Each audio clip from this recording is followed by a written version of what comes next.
Assalamualaikum warahmatullahi wabarakatuh. Semoga semua kebaikan terlimpah kepada kita semua. Amin ya rabbal alamin. Di sebuah kampung di kota Baghdad, setiap tahunnya warga menyelenggarakan acara Maulud Nabi dengan meriah. Semua orang berkumpul membawa berbagai hidangan lezat. Namun yang paling dinanti oleh semua orang adalah momen ketika jajanan dibagikan. Siapa yang tidak suka jajan? Apalagi jika gratis. Abu Nawas yang terkenal dengan kecerdikannya tak mau ketinggalan. Seperti biasa, ia datang dengan perut kosong dan niat besar untuk mendapatkan jajanan sebanyak-banyaknya. Namun Abu Nawas tahu bahwa mendapatkan jajanan di tengah kerumunan besar bukanlah hal yang mudah. Semua orang pasti akan berebut ketika jajanan itu mulai dibagikan. Saat acara selesai dan momen pembagian jajanan dimulai, panitia mulai membagikannya. Tanpa pikir panjang, semua orang langsung berdesakan berebut jajanan dengan antusias. Namun, Abu Nawas punya rencana lain. Ia tidak ikut berebut dengan yang lain, melainkan mempunyai ide yang sangat cerdik. Dengan tenang, Abu Nawas berdiri di tengah kerumunan dan berteriak dengan keras. "Awas, awas, ada ular! Ada ular di sini, ada ular!" Mendengar teriakan itu, orang-orang yang semula sibuk berebut jajanan langsung panik. Mereka berlarian menjauh, ketakutan akan adanya ular yang tak terlihat. Dalam sekejap, tempat itu menjadi kosong. Abu Nawas pun tersenyum puas. Dengan santai ia mulai mengambil jajanan yang tersisa tanpa perlu berebut. Namun sebelum sempat menikmati hasil kerjanya, seorang bocah kecil yang polos menghampirinya dan bertanya, "Paman, di mana ularnya?" Abu Nawas pun terdiam sejenak, berpikir bagaimana cara menjawabnya. Akhirnya dengan senyum penuh tipu muslihat ia berkata, "Ular itu hanya muncul kalau jajanannya tidak dibagi-bagi. Jadi kalau kamu tidak ingin melihat ular, lebih baik kita bagi jajanannya sekarang." Bocah itu pun mengangguk setuju. Abu Nawas pun terpaksa berbagi jajanan dengan si bocah kecil. Meskipun tak jadi membawa pulang jajanan sebanyak yang ia rencanakan, Abu Nawas tetap senang. Ia berhasil mendapatkan bagian tanpa perlu berdesakan. Sejak saat itu, setiap kali ada acara Maulid Nabi, orang-orang selalu berhati-hati jika Abu Nawas mulai berteriak hal-hal yang aneh. Mereka tahu di balik teriakan itu pasti ada akal-akalan dari Abu Nawas.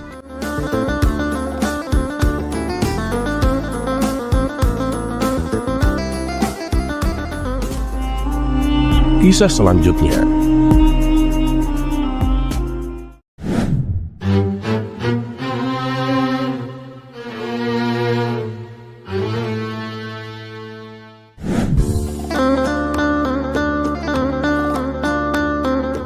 Di kota Baghdad terdapat seorang lelaki bernama Hasim yang terkenal dengan kebiasaannya menggunjing orang lain. Setiap hari Hasim duduk di pasar atau di sekitar masjid menyebarkan cerita-cerita buruk tentang tetangganya dan orang-orang di sekelilingnya. Kebiasaan ini membuat banyak orang merasa tidak nyaman dan terganggu. Suatu hari Abu Nawas mendengar tentang kelakuan Hasim yang mengganggu keterangan komunitas. Abu Nawas dengan kecerdikannya memutuskan untuk memberikan pelajaran kepada Hasim tanpa membuatnya merasa terpojok. Abu Nawas pun mendekati Hasim yang sedang duduk di pasar dengan wajah yang ceria. "Assalamualaikum Hasim, aku membawa sesuatu yang istimewa untukmu." Hasim pun penasaran dan bertanya, "Apa itu Abu Nawas?" Abu Nawas pun mengeluarkan sebuah keranjang dari balik jubahnya dan menunjukkan isinya kepada Hasim. "Ini adalah beberapa potong kue yang lezat Hasim. Aku ingin memberikannya kepadamu sebagai hadiah." Hasim pun merasa senang menerima keranjang tersebut dan mulai memeriksa kue-kue di dalamnya. Namun Abu Nawas berkata, "Tapi sebelum kamu memakannya, aku ingin kamu tahu satu hal Hasim." "Memang hal apa Abu Nawas?" tanya Hasim. Abu Nawas pun melanjutkan, "Kue-kue ini sebenarnya memiliki rahasia. Jika kamu memakannya sambil menggunjing orang lain, rasanya akan menjadi sangat pahit dan tidak enak Hasim. Tapi jika kamu memakannya dengan niat yang baik dan tanpa menggunjing, kamu akan merasakan rasa yang luar biasa." Hasim yang penasaran mulai memikirkan kata-kata Abu Nawas. Tanpa berpikir panjang, dia memutuskan untuk mencoba kue-kue tersebut. Saat dia mulai menggunjing tetangganya sambil memakan kue, rasanya memang terasa sangat tidak enak dan pahit. Hasyim pun merasa bingung, bertanya kepada Abu Nawas.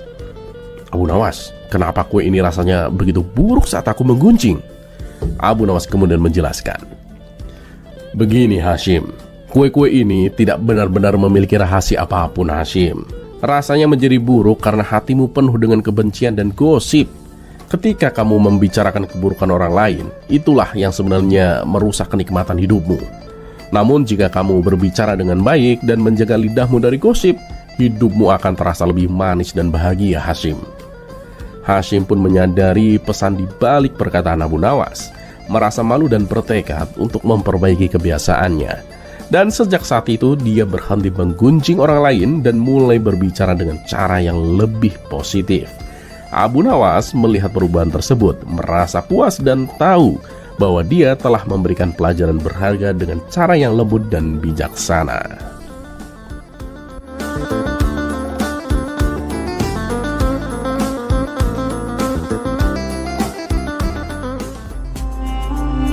Kisah selanjutnya.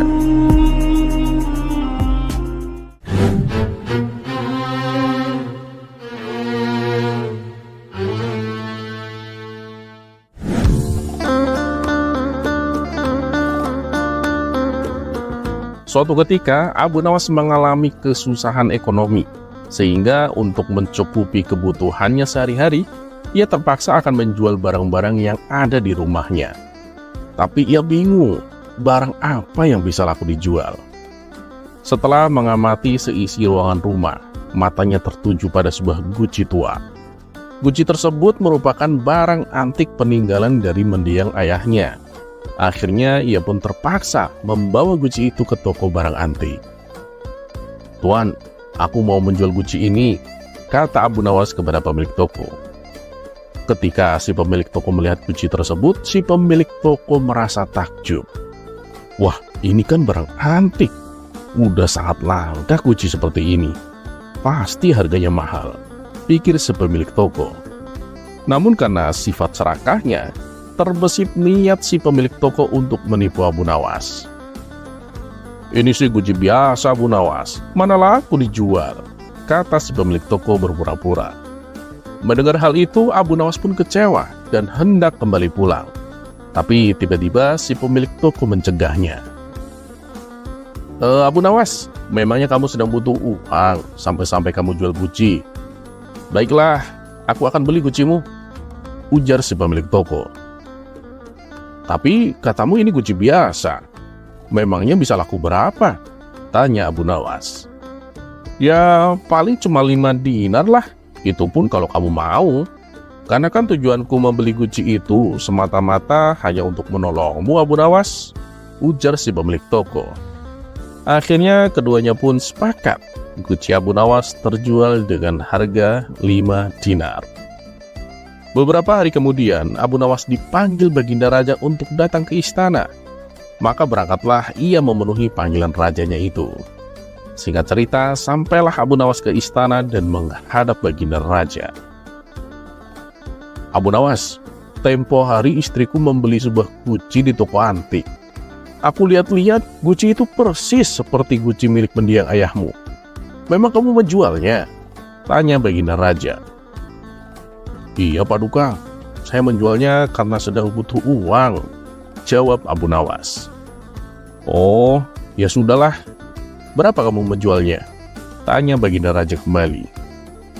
5 dinar Paduka, jawab Abu Nawas. "Apa? 5 dinar? Apa aku nggak salah dengar? Itu kan guci antik yang langka. Harganya bisa sampai 200 dinar Abu Nawas," kata Baginda Raja. "Waduh, saya sendiri juga tidak tahu Paduka. Soalnya si pemilik toko bilang kalau itu hanya guci biasa." Berarti saya kena tipu ini," sesal Abu Nawas. Mendengar hal itu, Baginda Raja pun ikut merasa geram. "Jangan khawatir Abu Nawas, aku akan panggil dia untuk mempertanggungjawabkan perbuatannya," ucap Baginda Raja. "Tidak usah Paduka, saya sudah punya cara lain untuk memberinya pelajaran," ujar Abu Nawas. Kemudian pada keesokan harinya, Abu Nawas kembali mendatangi toko penjual barang antik tersebut. "Wahai kawanku Abu Nawas, apa yang bisa saya bantu?" kata si pemilik toko menyambutnya. "Aku mau menjual poci ini. Apa kamu mau membelinya?" tanya Abu Nawas. "Coba lihat sini pocinya," pinta si pemilik toko. Setelah ia mengamati dengan seksama, ternyata itu hanyalah poci biasa yang harganya paling cuma 5 dinar. "Mau jual harga berapa pocimu ini?" tanya si pemilik toko. 200 dinar, jawab Abu Nawas. "Apa? 200 dinar? Gila kamu, gak mau beli aku," ujar si pemilik toko. "Kalau gak mau ya udah, aku juga gak akan memaksa kok," kata Abu Nawas sambil berpura-pura akan berlalu. Tunggu dulu Abu Nawas, jangan pergi dulu. Aku penasaran, kenapa harganya bisa semahal itu?" tanya si pemilik toko. "Ini ya tuan, poci ini bukan sembarang poci. Ini adalah poci ajaib, bisa menjawab pertanyaan apapun," jawab Abu Nawas. Lalu untuk mengetes kebenarannya, si pemilik toko memegang kantong tempat ia menyimpan uangnya. Poci, berapa jumlah uang yang ada di kantongku ini?" tanya si pemilik toko. Abu Nawas berpura-pura mendekatkan poci itu ke telinganya, seolah-olah ia mencoba mendengarkan sesuatu dari poci itu. Kemudian Abu Nawas mengangguk-ngangguk seakan-akan baru saja diberitahu oleh si poci. "Jumlahnya ada 50 dinar dan 770 dirham, jawab Abu Nawas.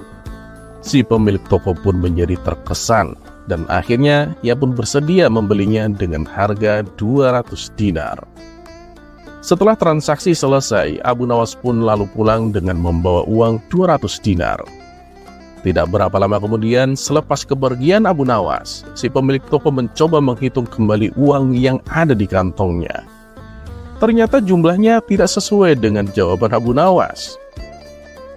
Dia bilang jumlahnya 50 dinar dan 770 dirham. Lah ini ternyata jumlahnya 67 dinar dan 400 dirham. Kurang ajar, Abu Nawas telah menipuku, pikir si pemilik toko dengan penuh amarah. Ia pun segera pergi mendatangi rumah Abu Nawas.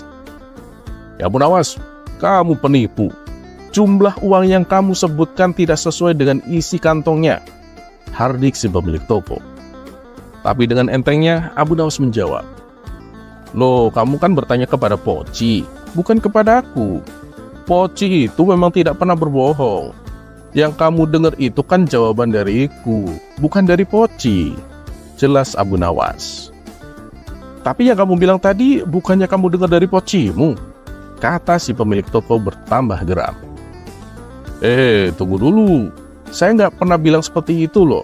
Kamunya aja yang salah paham," ujar Abu Nawas. "Kurang ajar kamu Abu Nawas. Akan aku adukan kamu ke Baginda Raja, biar kamu ditangkap dan dihukum," ancam si pemilik toko. "Nah, kebetulan sekali, ayo kita ke istana sekarang. Di sana kamu akan menjumpai guci yang telah aku jual kepadamu, dan kedatanganmu sudah ditunggu-tunggu oleh Baginda Raja," timpal Abu Nawas. Sialan, berarti Abu Nawas sudah tahu kalau aku telah menipunya. Ternyata tempo hari wanita yang membeli guci adalah wanita suruhan permaisuri, pikir si pemilik toko. "Gimana, kita jadi ke istana apa enggak nih?" ledek Abu Nawas. Tanpa berkata sepatah kata pun, si pemilik toko langsung ngeloyor pergi meninggalkan rumah Abu Nawas.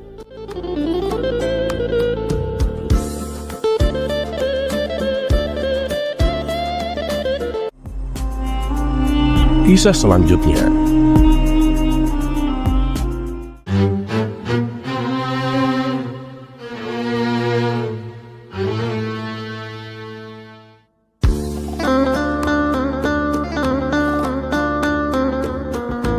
Abu Nawas memang seringkali memberikan pelajaran yang berharga hanya melalui cara yang sederhana. Seperti di kisah-kisah sebelumnya, di mana Abu Nawas berhasil mengungkap menteri yang berkhianat hanya dengan bermodalkan sorbannya yang kusam dan berbau apek. Begitu pula saat Abu Nawas mengungkap misteri di balik pencurian yang marak terjadi. Ia berhasil menemukan pelakunya hanya bermodalkan kayu. Dan pada kisah kali ini, Abu Nawas memberikan pelajaran berharga untuk Baginda Raja hanya dengan media segentong air. Kisah ini bermula ketika Baginda Raja akan berburu di hutan. Kala itu, Baginda Raja memerintahkan para pembantunya untuk menyiapkan semua peralatan dan perbekalan untuk selama berburu. Berbeda dengan acara berburu sebelumnya, kali ini Baginda Raja mengajak serta Abu Nawas. Kemudian Baginda Raja meminta Abu Nawas untuk membantunya membawakan perbekalan. Di situ Abu Nawas dipersilahkan memilih sendiri barang yang akan dibawanya. Tanpa pikir panjang, Abu Nawas justru memilih gentong tempat air minum yang cukup besar. Baginda Raja dan para prajurit heran dengan pilihan Abu Nawas. Bahkan ada beberapa orang yang menertawakannya. Mereka menganggap Abu Nawas bodoh, karena Abu Nawas lebih memilih gentong air yang besar dan berat, padahal masih banyak barang lain yang lebih kecil dan ringan. Rasa penasaran pun hinggap di benak Baginda Raja. Baginda Raja tahu betul bahwa Abu Nawas bukanlah orang yang bodoh. Tapi kenapa Abu Nawas justru memilih barang yang berat? Pasti ada maksud di balik pilihannya. Baginda Raja lalu bertanya kepada Abu Nawas, "Ya Abu Nawas, kenapa kamu pilih barang bawaan yang paling berat?" Mendengar pertanyaan itu, Abu Nawas hanya tersenyum dan kemudian membalas, "Ya nanti Paduka juga akan tahu sendiri." Karena tidak mau berlama-lama, Baginda Raja pun memerintahkan pasukannya untuk mulai perjalanan. Selama perjalanan, tentu saja Abu Nawas menjadi orang yang terakhir. Ia berjalan paling belakang karena beratnya membawa gentong air. Tetapi perjalanan yang lumayan jauh mengharuskan rombongan berhenti untuk istirahat sejenak. Di saat itulah mereka membutuhkan air untuk menghilangkan rasa dahaganya. Tentu saja Abu Nawas menjadi orang yang paling dicari karena Abu Nawas yang membawa perbekalan air minum. Setelah perjalanan dilanjutkan, gentong air yang dibawa Abu Nawas mulai berkurang isinya dan menjadi lebih ringan. Abu Nawas pun tak lagi berjalan di belakang. Ini ia berjalan di tengah-tengah para rombongan. Setelah istirahat kedua, ketiga, dan seterusnya, gentong air yang dibawa Abu Nawas pun semakin berkurang. Sampai kemudian gentongnya kosong sama sekali. Karena gentongnya yang berisi air sudah kosong, tentu saja Abu Nawas meninggalkannya. Sehingga Abu Nawas pun bisa berjalan di samping Baginda Raja di barisan terdepan. Melihat hal itu, Baginda Raja Harun ar-Rasyid tersenyum. Kini Baginda Raja telah mendapatkan jawaban atas pertanyaan yang diajukan sebelum berangkat itu. "Kamu memang cerdik Abu Nawas," ujar Baginda Raja dalam hati.